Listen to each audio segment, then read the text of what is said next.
Hey guys, and welcome back to another episode of Off the Shelf. I am your host, Ronan Time HD, and this week, what we found off the shelf was...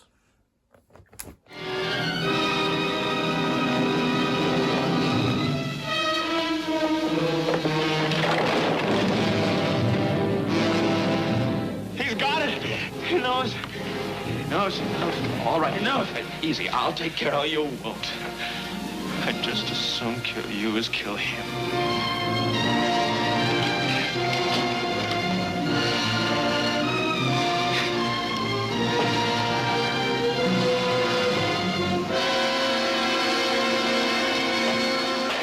Rope, released in 1948, directed by the legendary Alfred Hitchcock, starring John Dall, Jimmy Stewart, and Farley Granger. This film is a crime thriller. Most of Hitchcock's films are thrillers. But this film is special because not only was it a one single set movie, it was also disguised as a single shot film, although there were very long takes. A lot of the takes were long. There weren't I don't know, but there will be points where the big ass camera that they used, if you look at pictures, use this big ass camera, and they would when a character would walk in front of the camera, and then the camera would zoom in onto them or walk in onto them, and then they would walk away, and that would be the cut, right? But it's pretty seamless, right? It's a pretty well-disguised cut. Probably back then, too. I mean, you wouldn't know that trick. A lot of films do that now, but I feel like back then you wouldn't really know. Also, this film was special for being Alfred Hitchcock's first color film, being released in 1948, which is pretty crazy. I did not expect this movie to be as old as it was. It didn't feel that old. So this film, being in one set, is also because it's based off a play, released in the 1920s, which is interesting. Apparently, Hitchcock he saw the stage play, I believe, or he read it, and he was really interested in it, and he wanted to make it. And he's like, hey, he went up to one of his frequent collaborators, like, hey, you want to make this movie? And the writer was like, yeah, I want to make this movie. That's a good play. I want to make it into a movie. And then they made it into a movie. So it's pretty, yeah. So essentially, sorry, spoilers for this, 70-year-old film? It's give or take. It's an old movie. So sorry if I'm spoiling the movie for you. But this film is about two guys, or two college students, who murder one of their old school friends, to try to have the perfect murder, right? And one of them is really wary about it, didn't really like doing it, didn't really want to do it, and he was really, on edge and paranoid the whole time, and the other one is, super pompous, and, super full of himself. He thinks he's better than everybody. He thinks he's gonna pull it off. He thinks that there's no hiccups, nothing bad's gonna happen, right? And basically he's just, throughout the whole party, because he invites, a bunch of his colleagues over for dinner to kind of taunt them, for them to unknowingly be taunted by him, just rub it in their faces unknowingly, because he's just that full of himself. But obviously, of course, it goes wrong. Why wouldn't it? And their professor, or their old teacher, who gave them the idea to do it in the first place, with the philosophy that, murder shouldn't be that bad if you're, eradicating inferior people from, superior people are eradicating inferior people. But the teacher finds out, or he gets an idea that they did kill, I think his name was David. They killed David. And, the movie ends with the teacher figuring it out, opening the chest where they hid David's body, and be like, oh my god, I don't believe it. And kind of insinuating that all the stuff that he said may have not been as literal as the other people were, or as Brandon was taking it. It may not have been as literal as he thought. Or maybe he didn't even really mean it. Maybe he was just saying it to sound smart. Maybe. But he grabs a gun, because Philip is, drunk. Who's the other guy? He's drunk, and he's, really paranoid and really scared. He tries to shoot the teacher, and the teacher grabs the gun, and he basically goes on this whole speech, and he fires it out the window, and you can assume that the two get arrested. And that's the movie. It's a pretty simple plot, pretty much. These two kids kill somebody, and they try to prevent people from finding out. And then it's the whole mystery, or the whole, I guess, anticipation of, will they get found out? Will people figure out that there's a body in there? Will they find out that they killed him? Gotta watch the movie to find out. I know, I spoiled it, but, yeah. I do like that. But one thing I remember, one of the writers said in a behind the scenes that at the beginning of the movie, they show David getting murdered by Philip and Brandon, which is all fine and dandy, but I feel like it's a little bit of a nitpick. The writer didn't want it to be in the film originally. He just wanted it to be like a mystery, like, did they kill this guy, or is it like just like a red herring? You know, what really happened to David? Like, they wanted to be, and then until the end, when the teacher would open the chest and find the body, right? But they still wouldn't even show it, right? I do prefer that, because I just feel like it would have added a lot more mystique to the film. You know, I really would have liked there to be a lot more mystery in that aspect. I mean, there was still, like, anticipation, but I would have liked there to be, like, a build-up. Like, I feel like even though maybe towards the end of the film you'd be like, okay, yeah, there's probably something going on. Like, there's probably a body in there, but they wouldn't confirm it, right? Like, maybe they just kidnapped him or something, right? Or something akin to that. I don't know, it's just a little nitpick. But I also really like the slow pace of the film. Because, again, if they had removed the murder scene from the beginning, I feel like the slow pace could have added more anticipation to, you know, that if you're there. I mean, even with the murder scene still in the film, I feel like it adds anticipation, because, like, somebody could just go up and open the chest, or something could happen to where they open the chest or want to put away a book or grab something from the chest and find the body, like, at any moment, right? Because it seems casual. Like, of course, nobody was suspect, even though they were using it as a table. You know, there's a point where they clean up the table, and it's just a chest again. Well, they clean up the chest, so it's not a table anymore. But I do like the slower pace. I do like the pretty calm aspect to the film. You know, there's not a lot of loud, in-your-face stuff. You know, the dialogue is not as subtle. There are some very blatant hints. It's like, there were, like, very obvious, like, where the dialogue's like, it's to die for, right? You know, it's like that, the cheesy, you know, like, foreshadowing, which is not bad, right? I still like it. And it's not even really that cheesy. It's just, like, maybe, I feel like it would have been, like, obviously nowadays it would be a little cheesy, even though it was executed well. It wasn't, like, in your face. Like, it was clearly still, like, subtext. Like, I know writers who use subtext and they're all cowards. That kind of thing. But, yeah, I did really like those little things, because whenever that would happen, you'd be like, oh, that's a hint to what happened in the movie. I would always just be like, oh my goodness. And I do like that. And also, I just kind of like how, contained the film is. I usually like one-set movies quite a bit, because usually one-set films are always a character study, right? Because you can't really do a giant bombastic story within a confined space, you know? I mean, maybe you could do it with a movie like Hateful Eight, but even then, Hateful Eight, even though it had a bombastic story, was very much a character study of pretty much everybody in the house.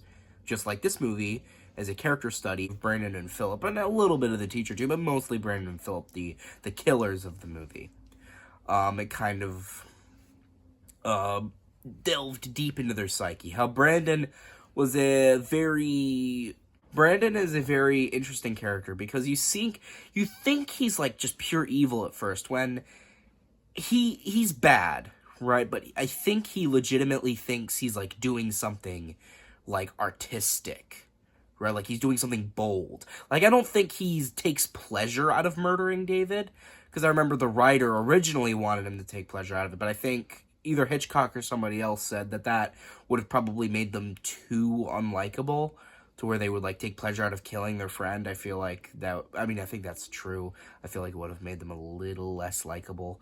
But I do like how Brandon isn't just, I mean, he is a little off his rocker, right? He thinks that murdering people who he himself perceives as inferior is like an art form, right? I feel like that's a little demented, right? Like, I feel like that's got to be a little demented.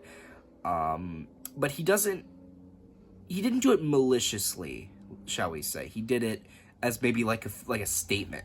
You know, I guess he kind of did it to prove a point to his teacher. He wanted to make his teacher proud, kind of, to prove that his teacher was right, you know, about his teachings. And then there was Philip, who was just like super paranoid. He clearly didn't want to do it. He was like just super, you know, just upset about it the whole time. He was just like always like whenever people were talking, you could always look at him, and he's always like looking at the chest, you know. And you know, he's just a bit shaky, you know. He's always on edge, sweaty palms, I guess I should say. But I will say, I did think that so we'll say sweaty palms again. So sweaty palms, sweaty palms. But I think one arc that I thought the movie was going down, which I do think would have been interesting, is I think the arc of like Philip being so driven by paranoia that maybe he could have like gone insane and been crazier than Brandon, and he would have just like lost it. You know, I do think that could have been an interesting way for him to go, because he was also pretty demented in his own way. I mean,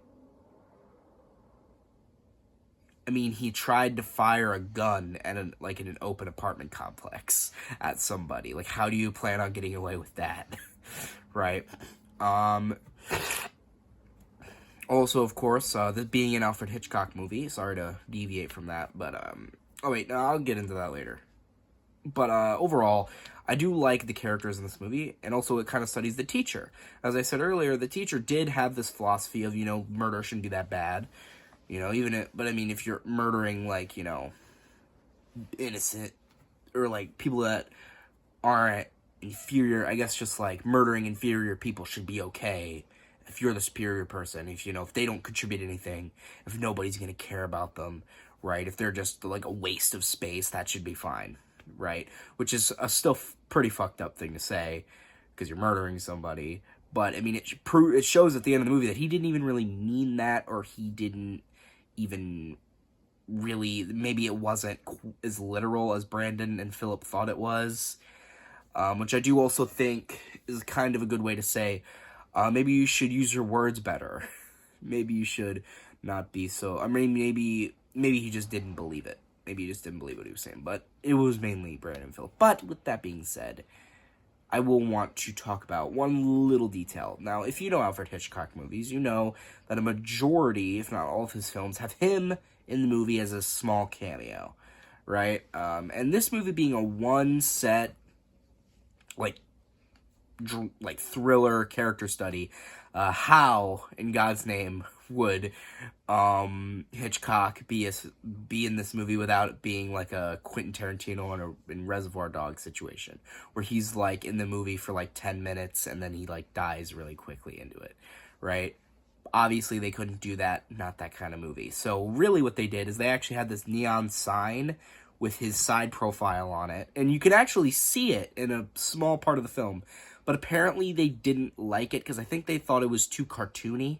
They thought it was a little too jokey, right? Which, granted, it kind of is. But, I mean, the movie had jokes, right? There were some, like, moments of levity in the movie. There was, like, some funny moments. I mean, not, like, Three Stooges or anything, but, like, you know what I mean. There was, like, funnier moments. But, so to counteract that, I guess Hitchcock made two cameos in this movie, because at the very beginning they show like a street shot that like zooms into the apartment where they're killing David, and you can see Hitchcock walking on the sidewalk. So he, I guess, didn't like the neon sign, so he's like, you know what, I'm just gonna walk on this street. You're probably not even gonna see me, but I still am in the movie, which is cool. But overall, I liked it, you know. I do think it is quite slow-paced, though. So if you are the kind of guy that, wants this, like, super heart-pounding, super... I mean, it is edge of your seat, but in its own way. It's not like... I don't know, like, there's a lot of thrillers out there that are, like, super high-octane, and, like, really nerve-wracking. This movie is more mellow. And I like that, right? I like the fact that it's not super in your face. I do like how it's calm and it's thrilling in nature, right? And in that sense, but if you don't like slow-paced movies, even though this movie is not that long, if you like faster-paced movies, I mean, obviously being a one-set movie is also, those movies usually tend to be slower-paced. So I'm just saying, I would recommend this movie if you like Hitchcock films, if you like thrillers, but if you don't like those kind of slower-paced, kind of character study, dialogue-heavy movies, you will not like this movie. But I personally liked it, but if you're more of an action guy, if you're more of like a whatever. But with that being said, overall, would recommend it. It's a very good watch. It is very interesting. It's very fun. It's just a good time. Very good movie. With that being said, what would I rate this film? I think I'd rate this film an 8 out of 10. And, yeah, I think I've said what I need to say. I think I've said my piece. So, guys, hope you all like this video. Share with friends, subscribe to the notification icon, comment if you liked it. And I've been Running Time HD off to eliminate the inferiors. It's very well documented that Hitchcock was a very difficult director to work with. Like, he was a bit of a pain in the ass. I also heard he was a bit of an asshole. Like, I remember on Birds, I mean, I've heard everybody knows this, but, like, when the main actress, when she's in the phone booth, and they just, like, chuck those birds through the window, they didn't tell her that they were gonna do that. So her reaction in the scene is her actual genuine reaction to that. And while Hitchcock may have been a bit of an asshole, I do think sometimes you gotta be harsh to make good movies, and obviously he made classics. I mean, he's a legendary director. I'd say he's one of the most legendary directors of all time. So, I mean, I guess it's a means to an end, even though I guess it depends on how much you think the means should be to get to the certain end, shall we say. I don't know. I don't know what I'm saying.